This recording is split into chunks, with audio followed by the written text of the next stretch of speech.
Hi, my name is Jeremy Goldschmidt and I'm the founder and CEO of Rent Better. Welcome to our quarterly update. It's hard to believe that it's January 2022. There's still obviously a little bit of a hangover and an overshadowing of COVID. The property market continues to be exciting. So we're going to try and cover that as best we can in the short time that we have today. So what I wanted to cover really is house prices continue to increase. Obviously, there's a lot of talk about it in the media and in the market.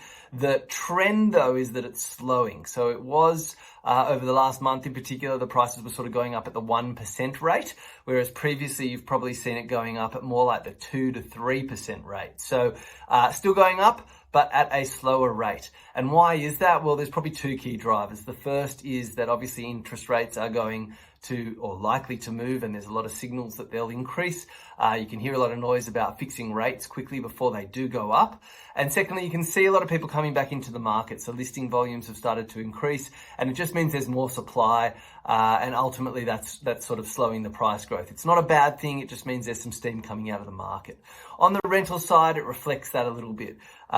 Because of where we're at in the cycle, we've obviously seen house prices increase more. When you look at rental for houses, you can see the same thing. The rental prices for houses have increased as people want more space and more room.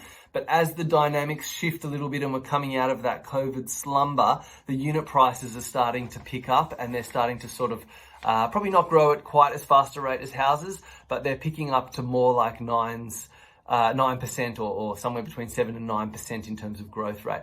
With immigration set to open up again and the number of people due to come back into this country likely to increase, we'll start to see pressure on the supply side in the market, and so that'll just drive higher demand and higher rates and higher rents. You can also see that as those prices of the houses or the purchase prices go up, naturally the amount that you get in rental returns has sort of decreased just as a percentage when you do your rent divided by the actual price paid. So those prices are likely to also be driven up just by the factor of people trying to get a return on what they've invested in.